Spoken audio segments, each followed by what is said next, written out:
Welcome, everybody. As I said, this is brought to you free of charge from IPET, the Institute of Professional Engineering Technologists, and to help you to register with EXA. And okay, Chris, who is our presenter tonight, he is as a professional technologist. He's also registered as a professional technician. He's an honorary fellow of IPET. He's a member of the Society for Asphalt Technology, as well as a member of South African Institution of Civil Engineering. He's an assessor, a moderator, and interviewer for EXA for registration of professional engineering technologists, and he's going to talk on the purpose of the TER. Chris, over to you. Okay, thank you, Johan. Evening, everybody. I'll find out, just look at the disclaimer. We don't, this presentation, the discussion have been made available in good faith and for the use of the prospective applicants for professional registration at the Engineering Council of South Africa, EXA. We have tried to make the material as accurate and reliable as possible. We do not guarantee registration on the strength of the following directives and guidelines discussed in the webinar and the material supplied. EXA registration process is a peer review system, and your registration is wholly dependent on you having met all the outcomes and on your ability to describe this to the assessors in the manner satisfactory to them. Applicants make use of this material at their own risk, and we take no responsibility for the outcome of your application or EXA registration based on the contents of this presentation. So please take note of that. Okay, today what I'm going to do is I'm going to talk about the purpose of the TERs. I've realized a lot of the people, they tend to, when they do send me questions, they talk about the TERs. They don't seem to understand what is the TER many times, but then some people, they don't, do get it right, others don't. But it's just the purpose. I'm going to talk about the background. You get the types of TERs, why is a TER required, the do's and don'ts for the TER. It's not all the do's and don'ts, it's just some of them that I've picked up along the way. And then your conclusion with the acknowledgement. Now the background. Most of the applicants have a problem with the purpose of the TER. The TER is one of your most important documents. So they ask why, they ask what is the TER. Now, TER stands for Training and Experience Report. It can also be a TEO. We'll discuss this further down. Why do EXA need this Training and Experience Report? Now, for us as assessors, we need to be able to assess to see if you are working at the level and at indicating the competency as what you're applying for. Like for professional engineer, you've got a certain standard. For professional technologists, we have to have a certain outcome, and also for a professional technician. Okay, the level of competency there, as I said, you've got different levels of competency. Complex engineering activity is for engineers. Broadly defined engineering activity is for engineering technologists, and well-defined engineering activity is for engineering technicians. Now, to get this information on the different there, you have to look at your RO2 STA, PE, which is for professional engineers, PT is professional technologists, and PN is for professional technicians.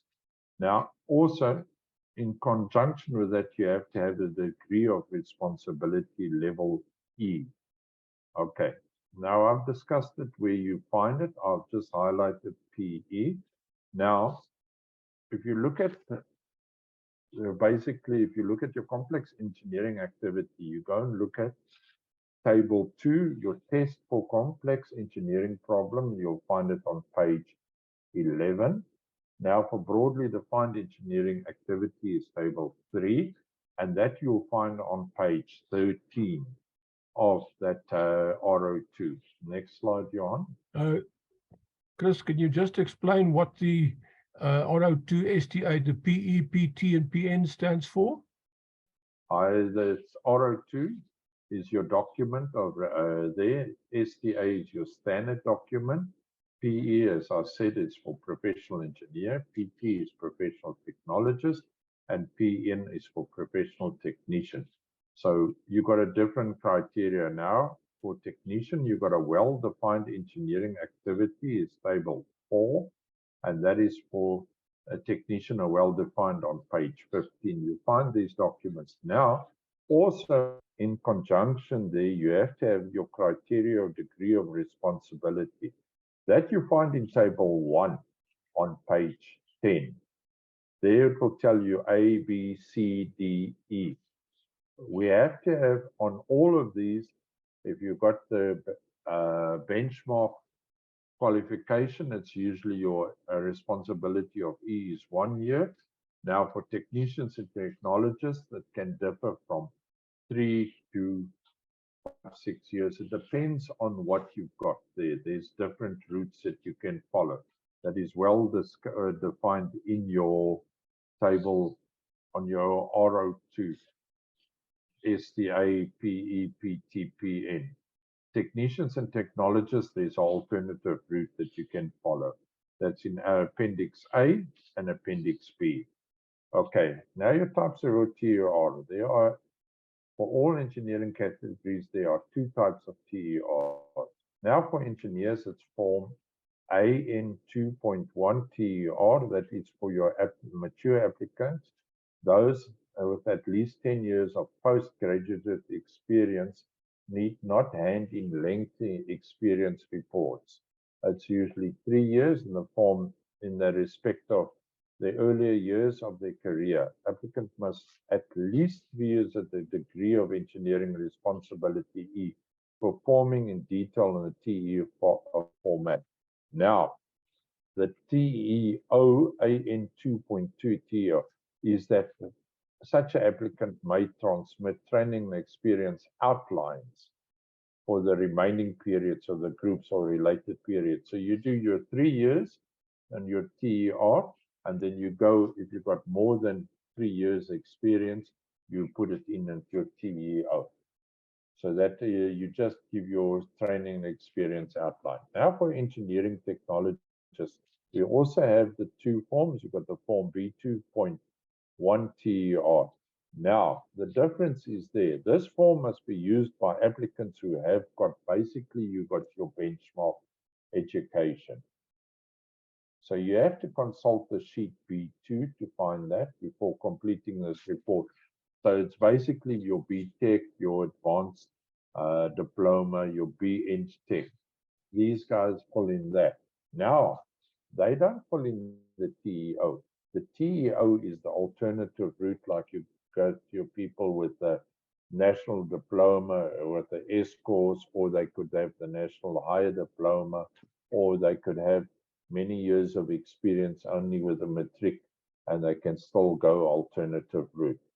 This is where you fill in your TEO form, which it means your training and experience outline of what you picked up over the years.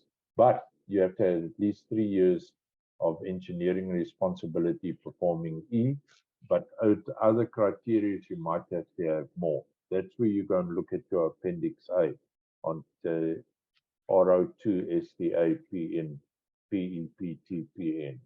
Your technicians have also got the same form, but they also on the same basis.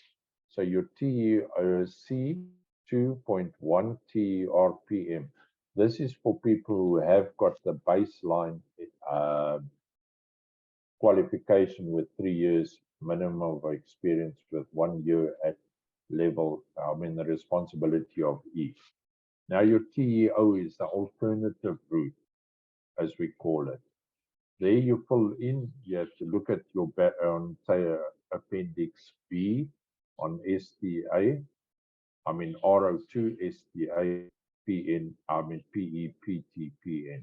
There it will give you your baseline qualification and what years of experience if you have not got the baseline qualification. Because sometimes you've got a T1 or T2, you get a certificate, but you can still register. But one thing with everybody, you must consult your information sheet. A lot of people do not consult their information sheet before completing this report. This is one of your most important reports. You will see why I say that. Why is a TER required? Now, first thing is it's used by us as assessors or your assessor to assess your application as stated above under the heading background. We see at what level you're working, fill in your TER from the day you got your qualification, and we can see how the growth has been there. Now the assessors use the TER to determine if you have obtained the required training and experience for registration purposes. Okay, the TER is used to determine if your academic theories are being utilized in practice. That is very important also. TER helps the applicant to evaluate if he or she is operating at the required level for registration. You can also see when you fill in your TER, you can see, yes, I am at the level that I should be, or I'm not. I need this shortcoming, and you will get that and go. Also, as I say, I call it the brag wall. This is where you brag about whatever you've done on all your projects. And this is what counts there. What you've achieved through your training and experience, you brag about that. Now, do's and don'ts on your TER. Don'ts. One of the things a lot of people do, and Jones will also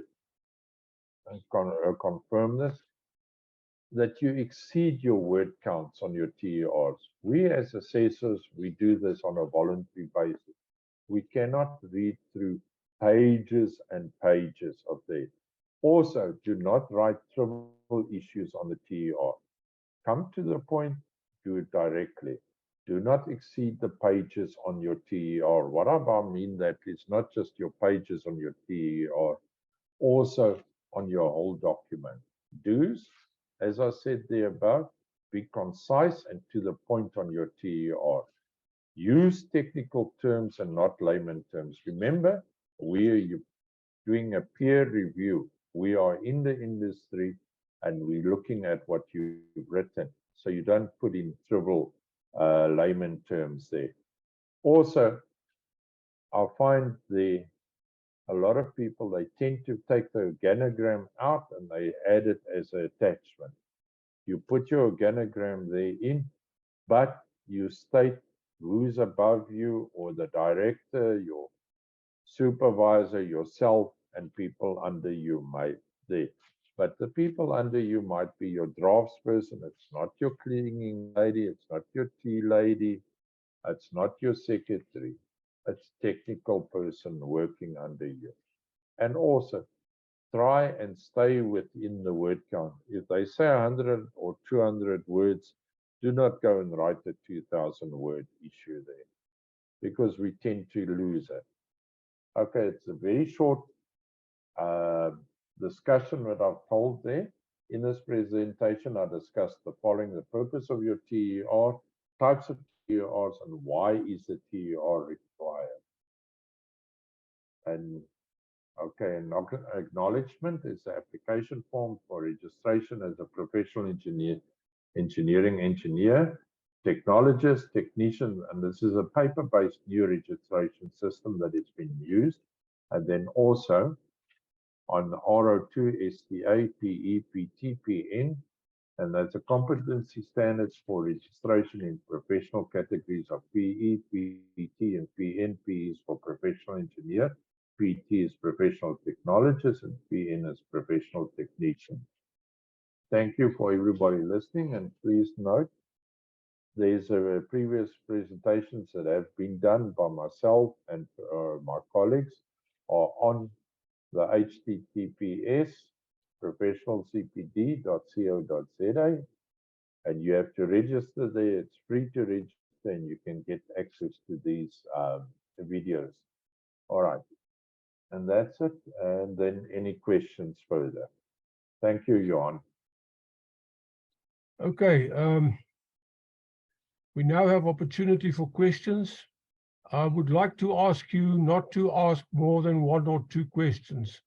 There's a lot of people on the group tonight, and we would like to give as many people as possible the opportunity to ask their questions. So make your question short, and as I said, not keep on asking one question after the other. Before I stop the sharing from iPad, you can leave messages or WhatsApps on that phone number 073-336-2471. Just don't phone, because I don't answer the thing. It lies in my bedroom, and even if I sit in my study and I hear it ringing, I just leave it, because it's usually spam calls that come through there.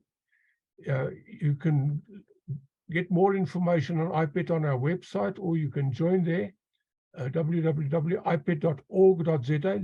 Note, it's ipad.org.za.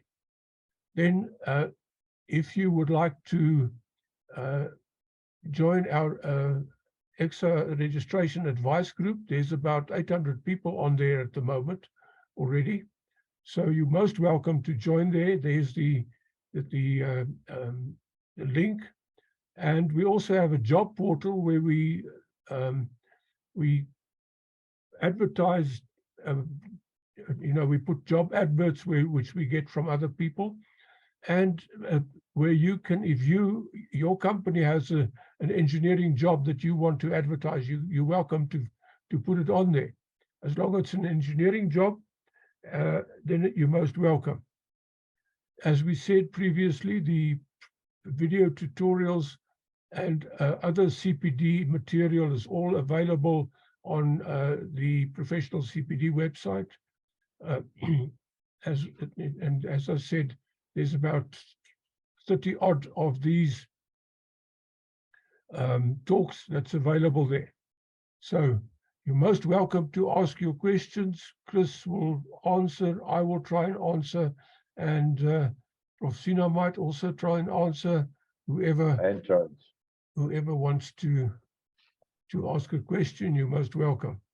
I see there's a question on the chat. For candidates with national diplomas from TVET colleges, do they use TER or TEO as applying for professional technician? Chris, can you answer that one? Or Jones, maybe also, if you'd like to answer that. Yeah, if I'm not mistaken, it depends on what national diploma it is there, what they're doing. The TVET college diploma. Yeah, so they will have to go through, I don't think the national diploma is on there. I think they have to do 1 or 2 years extra under there. I'm under correction there. And they have to, then they'll have to go on the TEO system. Jones, would you like to add something? Yes, yeah, let me see if I can have my camera on. Yeah, Chris answered it very well. One of the things that is required as well is because the national and diploma is not EXA recognized. At times, due to lack of the core content meeting the requirements of, let's say, for example, in NG well-defined, then they are requested to go through the educational background evaluation so that the qualification can be equated to some level, but they can try in using the TEOs as an alternative route. Thank you. Thanks, Jones. Trying to see if there's another. Guys, you can raise your hand, unmute yourself and ask a question. You don't have to go on the chat. But there's a question with a foreign qualification. Is it TER or TEO? Well, oh, I see there's 3. Please answer that one first. Yeah, it's the same as what I said. You're the qualifications expert. Thank you. Yeah, on that one, it is a straight one. It has to apply for educational background evaluation because it's not an EXA accredited nor recognized qualification, but we are allowed to, it has to be evaluated so that it can be substantially equated to an accredited qualification. That's where it first starts. Then once that has been cleared, the Education Evaluation Committee will indicate whether it goes it can apply as a direct as a candidate or as a professional. Then if they say you can apply direct, then it means you don't have to go through the alternative through the TO, it will be the TERs. But first, all foreign qualifications have to go through the background educational evaluation. On the EXA website, they've got a very nice spreadsheet that needs to be completed that automatically calculates the credits as well. Thank you. Thank you, Jones. Just for your information, Jones is involved in the EXA accreditation of universities of technology, as well as the, what committees, Jones, you tell us, please. Yeah, I'm a council member at EXA on this council of 2020 to 2024. And we've got 9 high impact committees. I'm the deputy chair of the education committee. Thanks, Jones. Okay, we've got 3, 4 hands up. I think who was first? Pedri de Longe. Hi, everyone. Johan. Don't know how to structure this question. I'm going the alternative route. Oh, sorry. Yes, yeah, I'm going with the alternative route. I've got a national diploma, finished it in 2017, but I've been in the industry since 2007. So I'm filling in the forms now, the alternative route forms, the B18 EDR, which got the 5 outcomes. From there, I'm not quite sure on the TERs what I need to fill in, or if I need to fill that in, or just the engineering report and the TEOs for the previous years. If I need to fill in the TERs, is it from outcome 6, or do I still do it from outcome 1 to 11?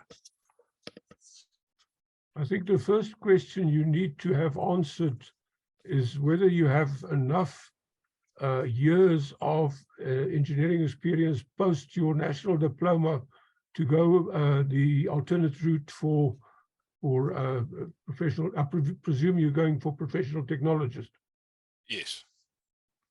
And you qualified in 2017. Yes. Chris, over to you. Okay. Basically, there you got a national diploma by the University of Technology. Am I correct? You got the S4. Am I correct? From University of South Africa. I studied through UNISA. UNISA, okay, yeah. No, that's fine. Basically, that's fine. That's the site. Yes. Okay, so you've got that there. All right. So if I remember right, you have to have a minimum of, Jones, if I'm correct, I think it's 6 years with 3 years level responsibility of 3 years. Am I correct? Of level E.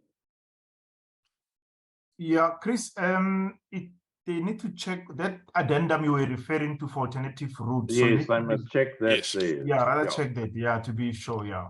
But then when you are now filling in and you've got the years of experience of post-qualification, because I can't, and I can't remember, but I think it's 6 or 8 years. I'm not too sure, but just check that. It used to be 8 years. That's why I'm questioning it. Yeah. I don't know if it's changed. Jones, you and Chris must say. I've been out of this for a while. No, it hasn't changed. It's still the same. The ones that you know from Van Tuka is still the same. Yes, changed, yeah. All right. By the time that you and me were on the committee, Jones, at that time it was 8 years.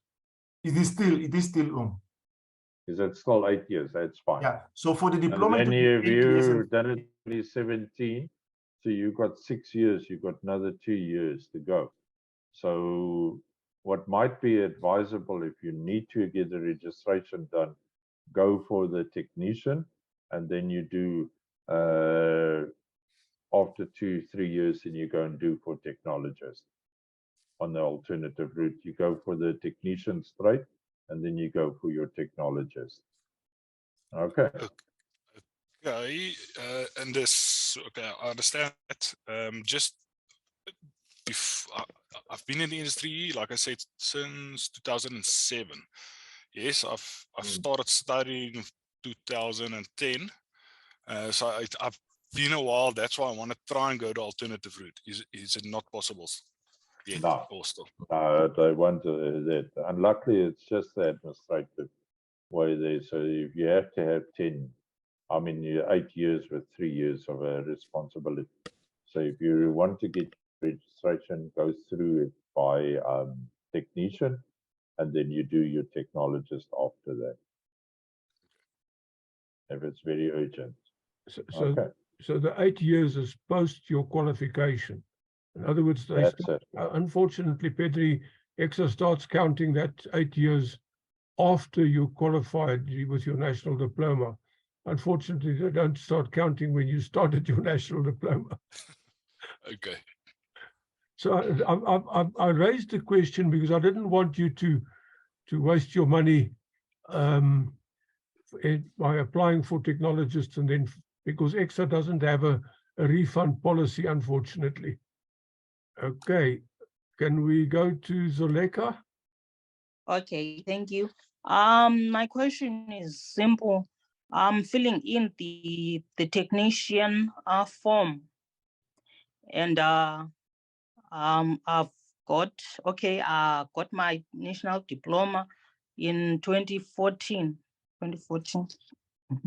So now I think I might be making a mistake because now I fill in that TER and then I see there's a TEO, and I'm only reading now that you mentioned that on the TO, I see it talks about the 10 years. So I'm not sure if I'm doing it right, because what I did, I filled in the TR and also the TO, and I've noticed the difference on the TO. They have added the management responsibilities. So do I have to just fill in the TR? Okay, you're filling in for technician, am I correct? Yes, for technician. Yeah, and you've got your diploma. You got your diploma was awarded to you in 2010. Am I correct? In 2014. 2014. So you just fill in your TER. You don't fill in the TEO. TEO is for alternative route. Oh, all right. Thank you very The much. one that where you're talking about is for professional engineers. Oh, okay. So you follow it for technician. All right. Can I also ask just the last question? Okay. That form C2.3, engineering report. Yes. Let's say I've got 3 projects that I've written about on my report, and now what do I do? Can I have 3 of those forms? Okay, I'm going to give you a hint now. I'm going to give you a hint now quickly. Okay. Remember I said to you, your TER is your brag wall. Yes. When you're doing your engineering report, you're only going to write about one project. Okay. Usually under outcome 1, 2, 3, 9, and 10. It's easier for you. If you're going to write 3 or 4 projects under those outcomes, then you start generalizing, and it's very difficult for us as assessors to determine if you are working on that level. Okay. So if somebody comes to you, you've got a company and you've got all these awards behind you, and they ask you, can you do the job? And you turn around and say, look at all the awards I've got. Is he going to give you the job? No. No. But he says, this is my problem, and you solve it, and you sit with him on that. Think of it that way. Okay. All right. Thank you. All right. Okay, who's the next one? Carry on, Sheila, you unmuted. We can't hear Thanks. Apologies, I've got a double mute system here. Okay. Evening, everyone. Okay, so I'm currently completing my application for technologist. And I want to know, I've had my BTech since 2015, so it's been a bit of a while.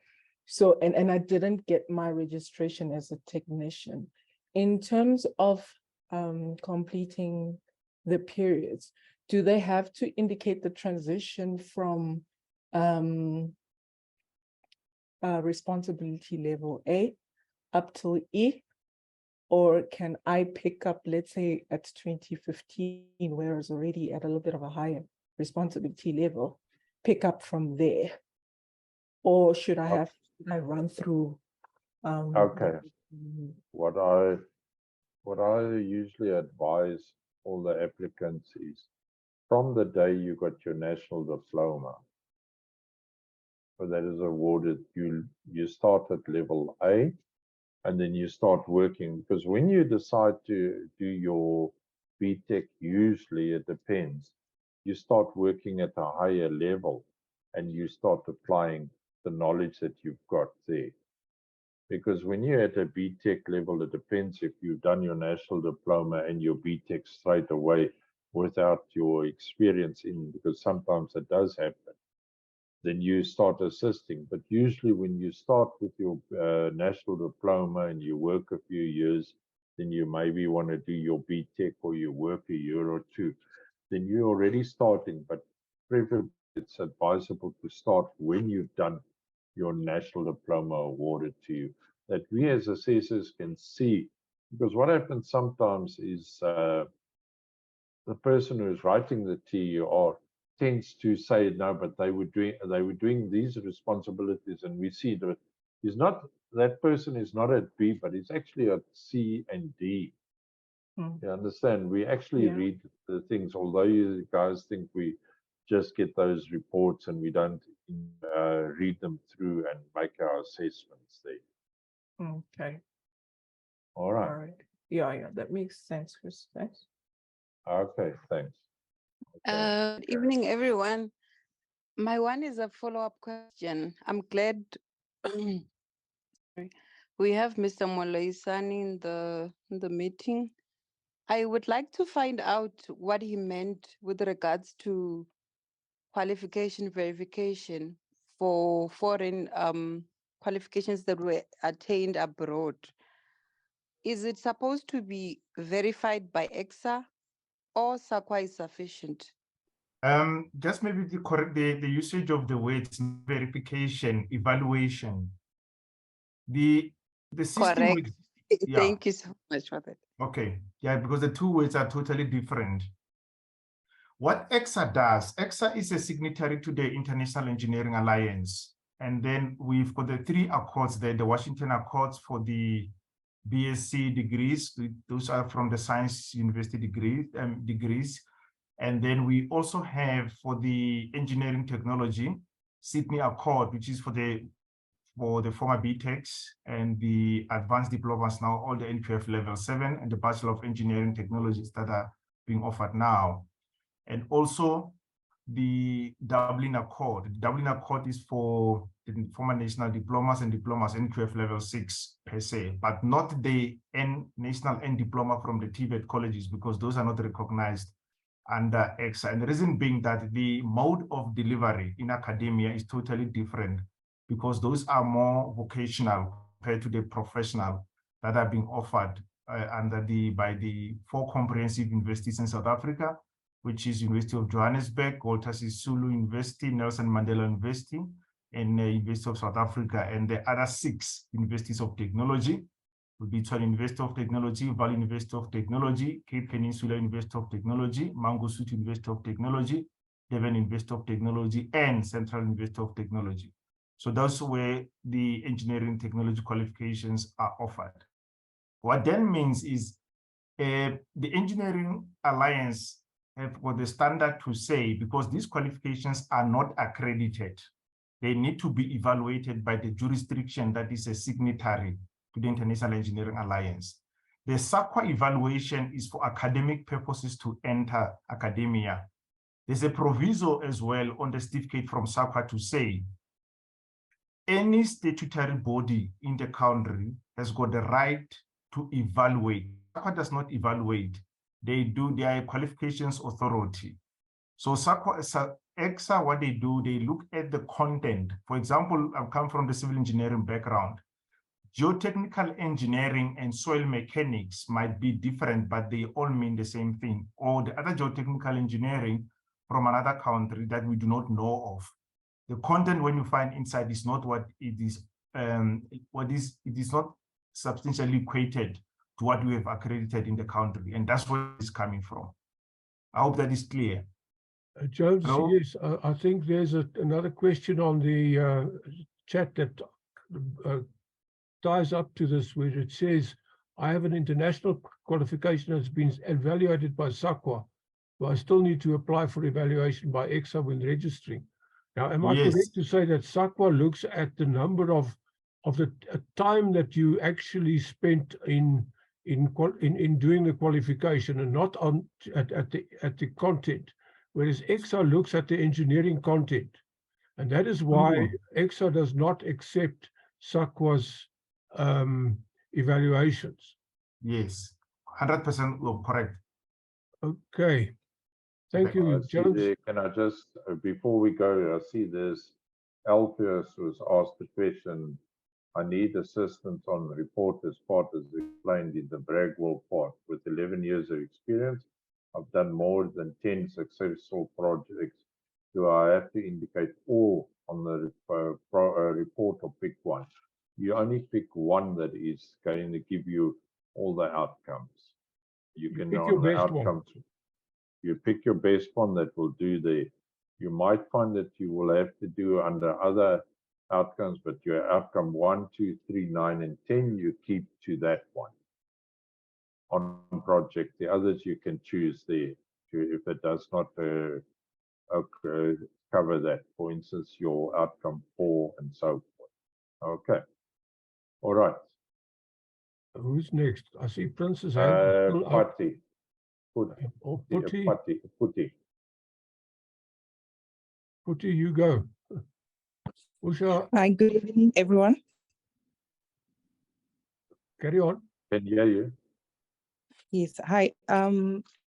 So I got my national diploma in 2014. I'm in the consulting industry, but prior to that, I was on a construction project. I was doing site supervision for 2 years, and I've received my BTech in 2018.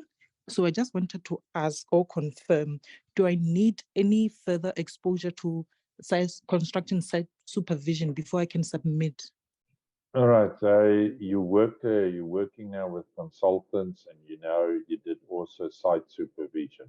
Am I correct on different projects? Yeah, I did that before. So when did you do the site experience, Putty? Which years? Between 2013 and 2016. Then I got my national diploma. Then I went and furthered my studies and got my BTech in 2018. And then after that, I've been in consulting since. Okay. So the site supervision, and that was before you got your national diploma. Am I correct? Correct. Okay. So you take it from your position, from the day you got your national diploma, you fill in your form, your TER on that. What you've done before is what we call it. It's not really relevant, although it will be relevant for you later in your experience. So the day you get your national diploma, that you pull in your TER for that. So whatever you've learned, you apply also in your projects in that way. Am I correct? Are you doing designing, or are you doing a lot of site supervision? Beg your pardon?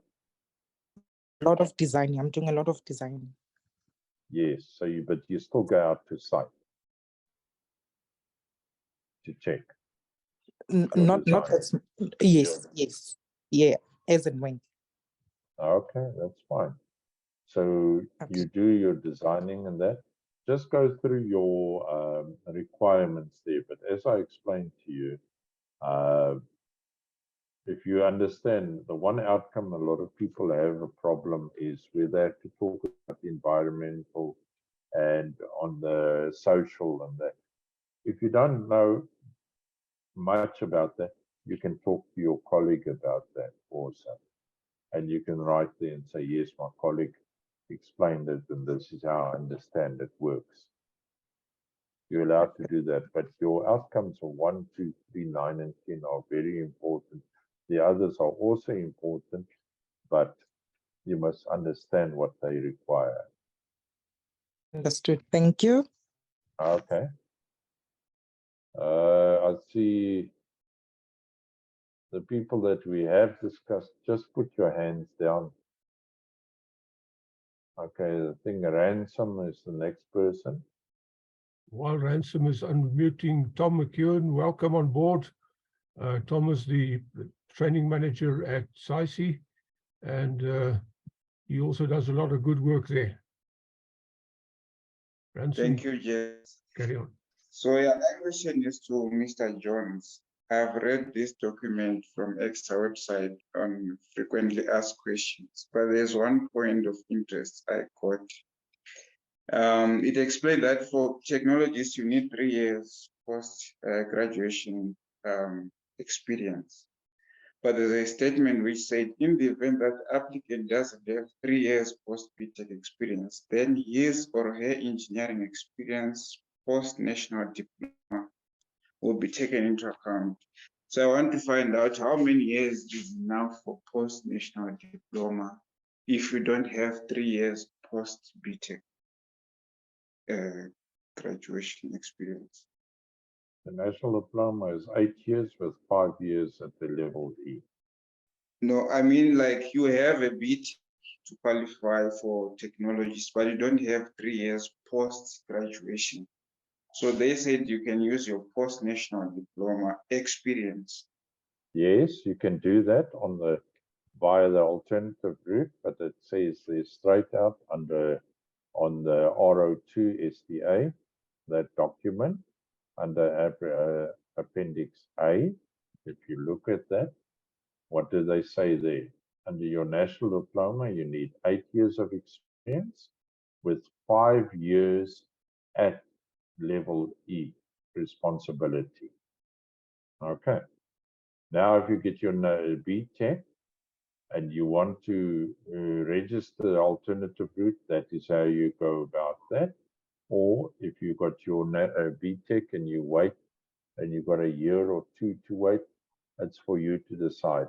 If you want to do the BTech route, then you have to have 3 years experience of your BTech after it was awarded to you, with 1 year of responsibility at E.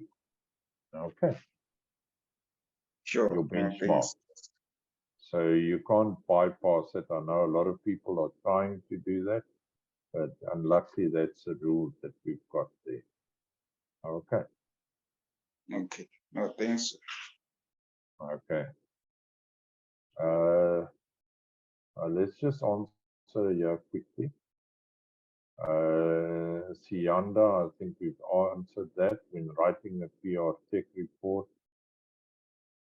must I start periods post BTech qualification, or can I include experience before BTech qualifications? Yes, you must from your, it's preferably better to do it from your national diploma up to where you are now.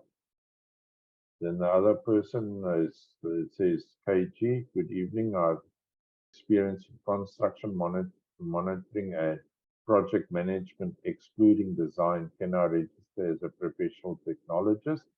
There is a talk I did about that. When was it? Last year, Johan, about that explains if you're doing work on site, if you're doing construction monitoring and you're looking at plans, you can register, but please look at that and make sure that you've got design experience, in the sense, not sitting in the office. If you've got a design and you have to change the design, do you apply your mind to change it, or do you just send it to somebody else to change it? So go through that, the slide there that I've discussed. It's on the group there. I Okay. think we need Then- to, Chris, I think we need to just say that outcomes 1, 2, and 3 looks for problem solving. It doesn't say design. it. So in other words, if you did serious problem solving, then it qualifies. So look at how your work is. Engineering problem solving, not project management. And problem design obviously is also engineering problem solving. And when you do outcome 1, look, make sure that you show that you have completed, that you have actually considered more than one outcome, more than one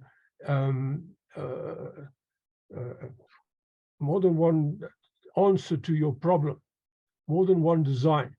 What solving. So different that's on outcome aspects have 2. you looked at, and which one did you choose, and why did you choose it? You Just know, as it much can of be a interest. process, it can be an engineering process too, of solving a problem. It's not just sitting in front of a drawing board. Everybody's got this idea you have to sit and work at consultants. There are many guys that are working in construction, they get drawing, they get problems, they get unsolved.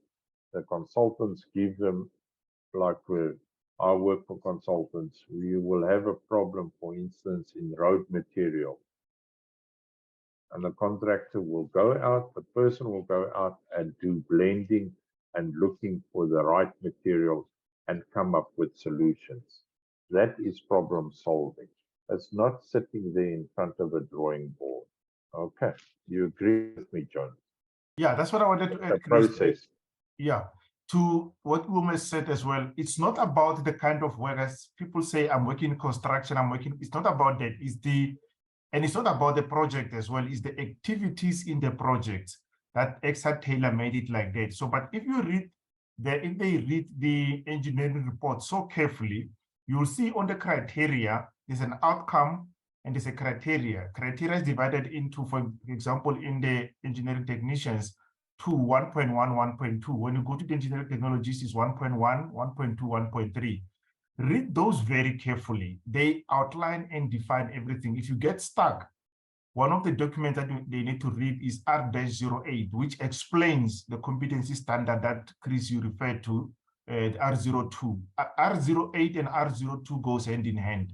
You'll see the standard competency standard is R02, but the guide to the competency standard is R-08. It explains, and it gives an even example of differentiating between engineering management and project management. And also, how do you spot an engineering problem and at which level? There's a question here that is there to say, does it have these characteristics, the kind of work that you have done? Then you can also do a self-evaluation at that stage. But please do not get stuck. I'm adding to what my two colleagues are saying here in terms of where you are working. It's about the achieving the outcomes. Don't state where they must be done. It must not necessarily on site. It does not say it must be done in the office. It must not be done in the consulting or construction, achieving the 11 outcomes. And please read very carefully on the Exa documentation. They state clearly and explain. When you get stuck, you can always help. But if you can read R-08, then you've got the answer. Thank you. Thanks, John. Thanks. Okay, who is first there? Johan? It looks like Karush, because someone else has taken a hand down. Yeah, Karush. Good evening, sir. My query is with regards to the engineering report. I'm actually in the process of compiling my report for PR Eng. And the problem that I'm faced with is that I've worked on various projects, but I don't have a specific project that meets all of the outcomes. So how can I work around that? Okay. Are you going to answer that, Jones, or must I answer? Go first, Chris. I'll come after you. Okay, thanks. The problem is not all your projects will ever cover all 11 outcomes. So you must look at your outcomes of 1, 2, 3, 9, and 10 under one project. And then, for instance, like under project management section there you've got, or a communication that you've got there, you can use another project.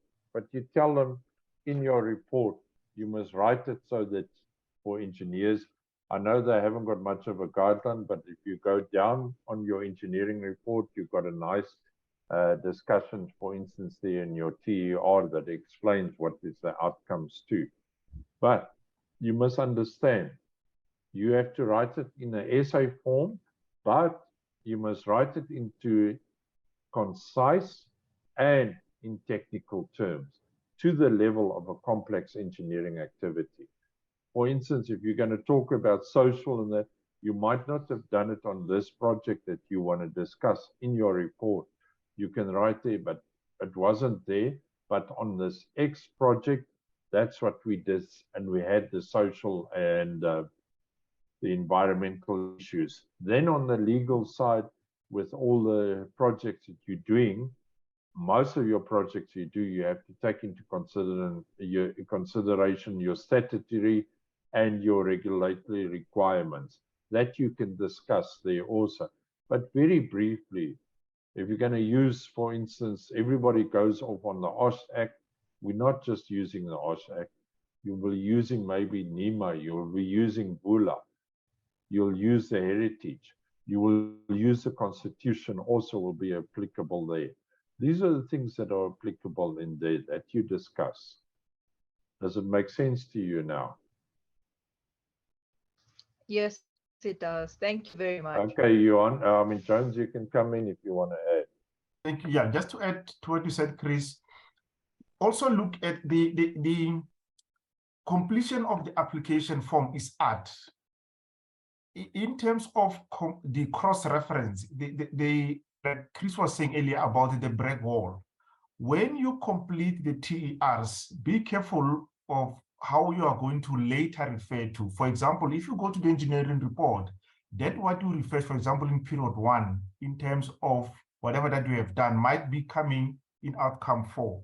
But if you try as much as possible that you keep closer to the same project, outcome 1 and 2 and 3, 9 and 10, because problem solving and that the level of making judgment and taking responsibility, they go hand in hand. It needs to be demonstrated more or less incoming. The moment you disintegrate them, it becomes a challenge. Why? Because it cannot be, if the assessors did not see how you investigated, analyzed at the in outcome 1. Now, how did you take that information moving forward, put it either in a design or in a development of a solution, and moving further with the same one, it becomes challenging, but it's not always possible. I know that in your work, you don't have you cannot dictate that discourse. If you stop somewhere, then try to look to a project that you can say, in this outcome 1, I've worked on these 2, and concisely, so you put them as such, so that when you go to outcome 9 and 10, you still use the same. Try to make it easy for yourself and easy for the assessor. Sometimes they send it back because there's no flow of information and say, but if you have done this, it cannot be that this was not done at that stage, because they cannot see what was done before. You're only showing the end result. So when you complete the TERs, have the engineering report closer as well, knowing that you're going to cross-reference the 2 in terms of, here you explain them at which level you operated. Now there you indicate as per what, at which level, which meaning the level descriptor of complex engineering work.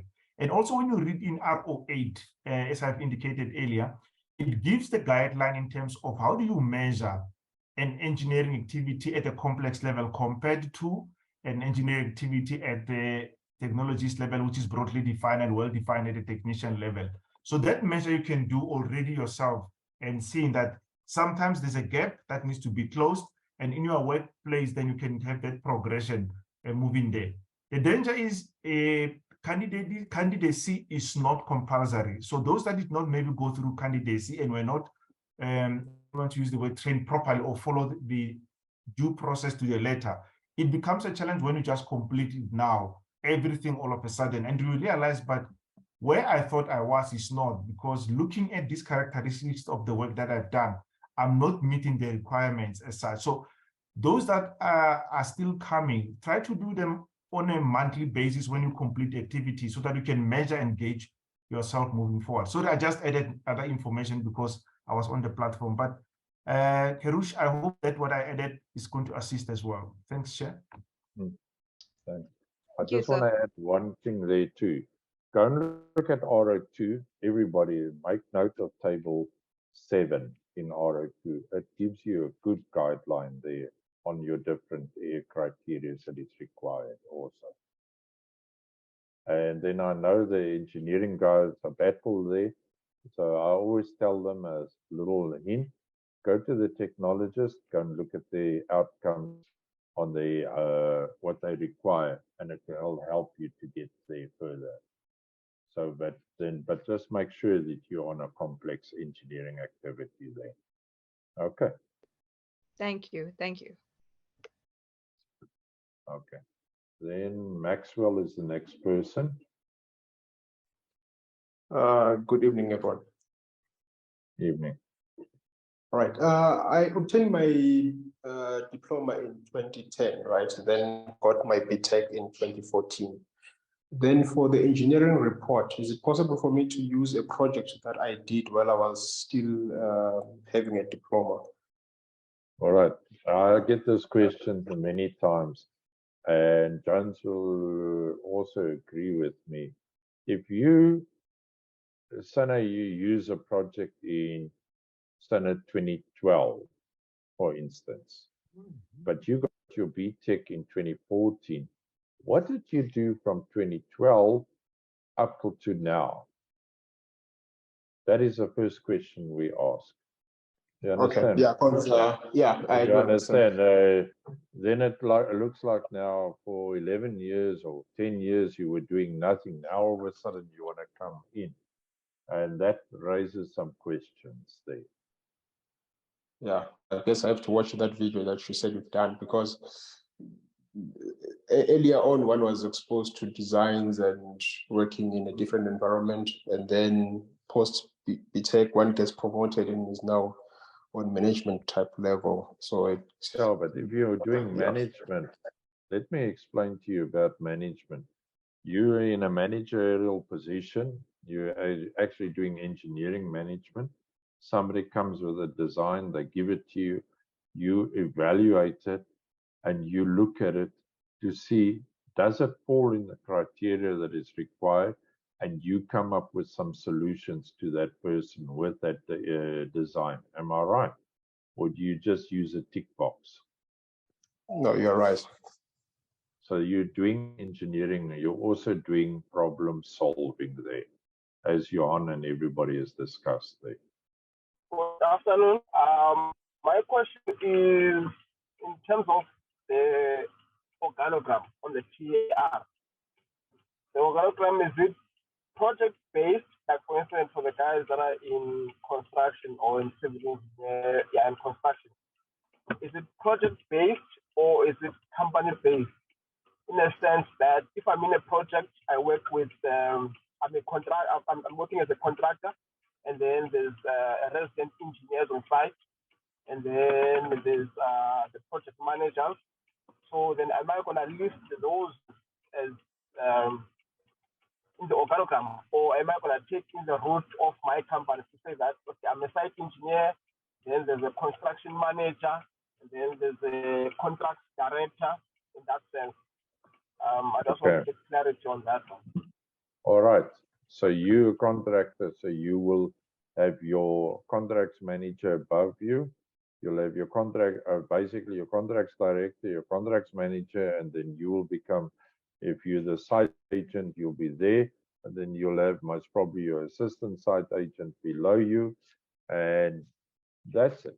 You do the technical. You're not going to go and put the resident engineer there, because the resident engineer, although he's there, he's above you, he's supervising. You are running the project as a contractor on your side.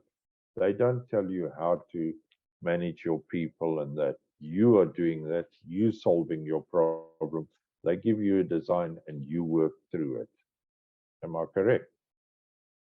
Does it make sense to Yes, you now? Yes, it does make sense. Okay.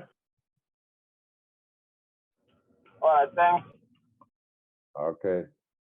All right, then Lebelgang asks here, how long does it take EXA to respond after I submit? It depends on how many assessors that are available. Because we all, myself and Jones and everybody who is there at EXA, we do this on a voluntary basis. So we're also in the industry, we're all working, and we tell them, yes, they will ask us, and we say, yes, we can or we cannot. Because it's also on our workload. Then how do you know the engineering problem is broadly defined? Please, you go and look at RO2 and RO8 under the section of broadly defined. There are the requirements and the criteria. Then you go through those questions they ask you there. Is what are the evaluation institutions recognized by EXA for foreign qualifications? Jones has discussed it. You send your qualification to EXA and they will evaluate it to see if it does fall in the criteria. Jones has discussed this before. Okay. In terms of the nature of problem in the TR, that nature of problem is project based in a terms that if we're constructing a road, let's say a Sanral road, we're constructing a road, that project is solving an engineering problem. Or the nature of problem must be a problem that I have identified on site and then I've solved it. So just a clarity on the nature of problem. Okay, what I understand is say you've been constructing a road for Sanral, and then you find there's a issue that is not been picked up on the drawings, or that you discuss. You say the nature of the problem is, for instance, the construction of the road, and this is the issue we picked up, and that's it. For instance, you've not got a problem with your material. How did you solve it? That's it. You're right, just there. Okay. Okay. All right. Thanks. All right. I think last one will be Zokela. Solekela. What's Soleka? Soleka. Soleka. Sorry about that. Okay. I wanted to ask when it comes to design now, I'm more experienced on the materials design, so I can write about the material design on that part of design. Yes. If it's at the level of, are you going to do technologist or technician? For now, it's technician because I just got my BTech recently, so. Okay. You can do that. You can discuss that and then of your material. The differences between technician and technologist is technician tends to use a lot of manuals. Technologists, you use the manual as a guideline. Technicians do go over to also do designing. So if you've got a materials problem, how did you solve it? You understand what I'm saying? So that's fine. Yeah, I understand because I've got one because I wrote on materials because I did design. Actually did an assessment, and then we identified some defects, and then I came up with the solution of what materials can we use, and then I sent to the laboratory so that they can design, and then we check. That's fine. You can do that. You just make sure it's at the correct level as RO2 and RO8, as Jones has also discussed there. Okay. Okay. Thank you. All right. Okay. Chabalala, I think is the last one, and then we're going to wrap it up. Okay, you can come in. Okay, good evening, everyone. My question is with regards to if you did mechanical engineering and your engineering, I mean, you want to complete the TER and your experience that you had on your TER that you want to expose to the TER is actually more of an electrical heavy current type of project that you did and you want to display that on the report. Does it make sense if you did your course in mechanical engineering, but yet since we do also do electrical work in mechanical engineering during study? Okay, I know, all right, I'm civil, but mechanical, I know sometimes there's overlapping over to electrical, especially when you're doing on your motors and so forth, which is acceptable there, but you must just show that you've got the competence.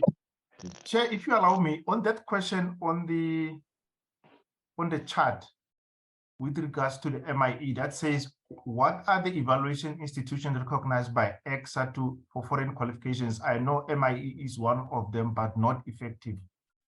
Let me clarify that the MIE is contracted by EXA, even in other institutions in the country. It's a verification institution. They will verify if you indeed studied at that institution and obtained that qualification from the institution. That's only the job that they do.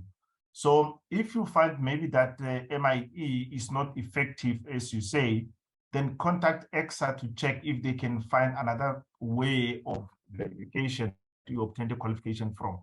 But as we have indicated, and I mean, I have explained, EXA will do the evaluation of the qualification. So the right to choose a verification institution is upon the statutory body. Don't just go to another one and say, I found another one that they verified. No, they might not accept it because even in their application form, they only have mentioned a MIE. But if you get stuck, contact EXA and then it can be taken from. Thank you, Chair. Okay, I think we're finished now, Johan. You can wrap it up. Okay, thank you, everybody. That was very nice to have you all on board tonight. The next discussion will be by Mrs. Ntangeni, who is also an EXA council member. She's said that she will do a webinar for us in 2 weeks' time, and we will advertise and on the usual places where you all saw the adverts for tonight. So you're welcome to listen to Velamina, who is very good at doing these things as well. And she will obviously bring another angle to our discussion that that you will probably enjoy. And as I said, we're not sure of the date yet, and especially not the title of the talk, but it will be brought to you again free by the Institute of Professional Engineering Technologists. She's one of our vice presidents, and as I said, very well versed to do this type of thing. Thank you very much, everybody, and thank you, Jones. Thank you, Chris. Thank you. Okay, thanks. Thank you, Dr. Sina. Thank you, Tom. I saw you were still on. I don't know if you're still on. I can't. I'll have to look to see. And everybody else, thanks for your questions. Thanks for your patience with me battling to get the thing going in the beginning. I don't know what went wrong there, but never mind. You know, I'm BC, before technology, before computers. So